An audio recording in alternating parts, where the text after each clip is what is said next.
휴대폰 액정에 낯선 서울 번호가 떴을 때 김현우는 잠시 망설였다. 5년 전 그의 삶에서 모든 기록이 삭제된 번호였으니까. 습관처럼 전화를 받자 찰나의 정적 뒤 익숙하고도 낯선 목소리가 흘러나왔다. 현우 씨. 나야. 지선. 순간 귀가 먹먹해지며 심장이 얼어붙는 듯 했다. 딱 5년 전이었다. 자신이 평생을 바쳤던 소프트웨어 스타트업이 처참하게 무너졌을 때 그는 아내 이지선으로부터 우편으로 배달된 이혼 서류를 받았다. 한마디의 설명도 대면도 없이 어린 딸 민지의 손을 잡고 떠났던 사람. 그게 마지막이었다. 그런데 지금 그녀는 아무 일도 없었다는 듯이 말했다. 민지가 요즘 많이 힘들어해. 그리고 당신 얼마 전 경제방송에 나왔더라. 우리 한번 얼굴 보자. 그 말투 밑바닥에는 익숙한 계산이 깔려 있었다. 이 사람 또 무언가를 바라보고 있구나. 현우는 물었다. 왜 지금 와서 가족을 찾습니까? 그녀는 잠시 머뭇거리더니 우리 그래도 민지라는 이름으로 이어진 가족이잖아. 가족. 그 말을 듣는 순간 현우의 가슴속 어딘가가 철컥하고 잠기는 소리가 났다.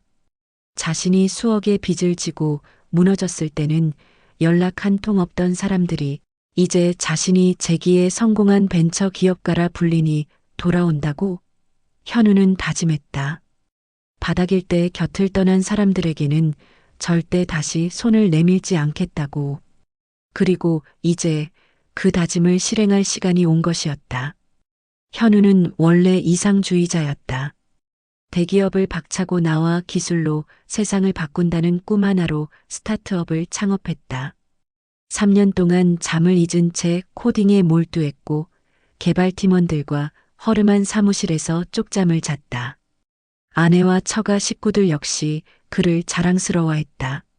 장모님은 현우를 사위 중의 사위라며 치켜세웠고 아내는 현우 덕분에 집안이 든든하다며 칭찬을 아끼지 않았다. 하지만 그 믿음은 사업이 흔들리자마자 모래성처럼 무너졌다. 야심차게 출시한 인공지능 기반 물류 프로그램의 치명적인 버그가 발견되면서 대형 납품건이 취소되었다. 곧이어 투자자들이 자금을 회수했고 현우는 수억 원의 빚더미에 앉았다. 회사는 휴지 조각이 되었고 트럭 할부금까지 연체되면서 신용불량자가 되었다. 그 와중에도 현우는 가정을 지키려 필사적이었다. 전세 보증금을 지켜 아내와 민지의 거처만은 유지하려 했다. 하지만 가족은 그가 생각한 피난처가 아니었다. 어느 날 망연자실해 집으로 돌아온 현우를 맞이한 것은 텅 빈 방과 식탁에 놓인 종이 한 장이었다. 이혼해요. 당신 이제 감당 못하겠어요. 민지는 내가 데려갑니다. 절대 연락하지 마세요. 아내는 아이를 데리고 친정으로 가버렸다. 장모님은 우리 지선이 더 이상 그 생활 못하겠다고 하네.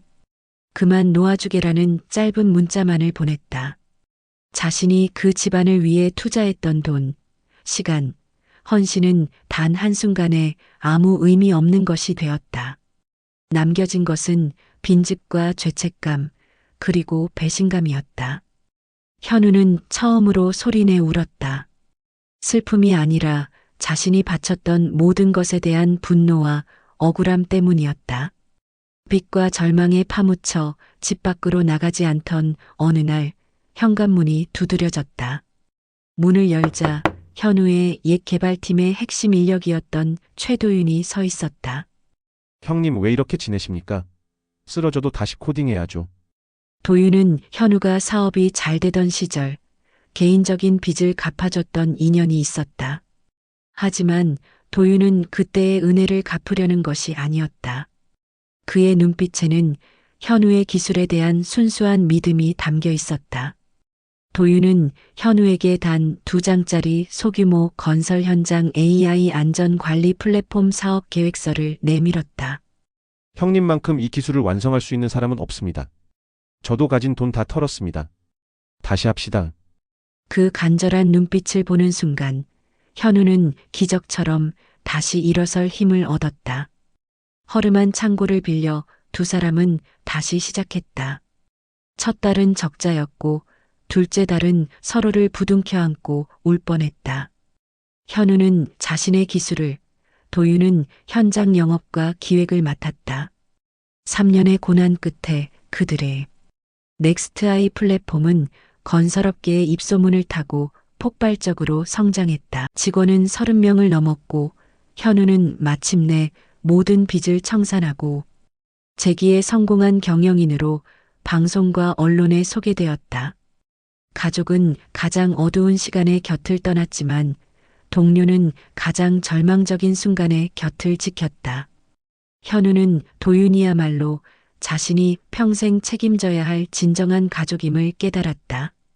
현우가 재기에 성공했다는 기사가 나간 지 일주일 후 전화가 걸려오고 전처 가족들이 하나둘 그의 주변을 맴돌기 시작했다. 전처 지선은 물론 장모는 현우의 회사 근처까지 찾아와 밥이라도 한번 먹자고 말했다. 처제는 언니가 요즘 당신 생각에 잠을 못 잔다는 문자를 보냈다. 현우는 화조차 나지 않았다. 그저 뻔뻔함의 극치에 어이가 없었을 뿐이다. 그들의 눈빛 뒤에는 성공한 당신의 곁으로 돌아가 편하게 살겠다는 노골적인 목적이 숨겨져 있었다. 며칠 뒤 현우는 일부러 전처, 장모, 처제까지 모두 초대한 고급 한정식 식사 자리를 마련했다. 그들은 여전히 밝고 들뜬 얼굴로 고급 음식점을 둘러보았다. 전처 지선은 숟가락을 들며 나지막이 말했다. 그땐 내가 너무 급했어.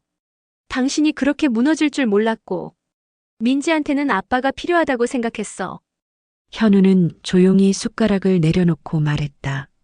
이 회사 다시 일으키는데 5년 걸렸습니다. 그 5년 동안 민지 얼굴 한 번도 제대로 못 봤습니다. 장모가 재빨리 끼어들었다. 이보게 박서방. 어쨌든 민지도 있고 우리 다 어려운 시간 보냈네. 이제 좀 편하게 살아보세. 편하게요. 현우는 가방에서 서류 한 장을 꺼냈다.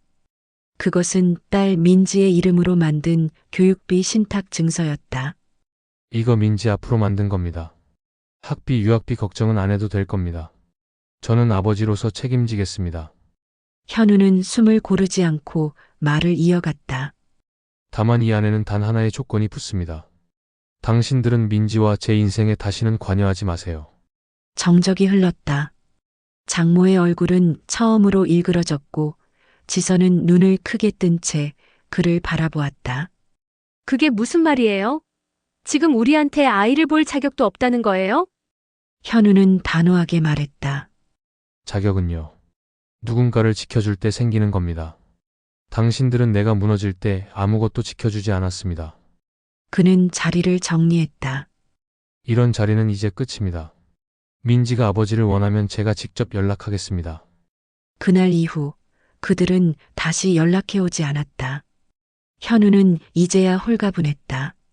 그는 배신과 돈으로 얽힌 굴레를 끊어냈고 자신의 힘으로 맺은 진정한 관계 속에서 평안을 찾았다.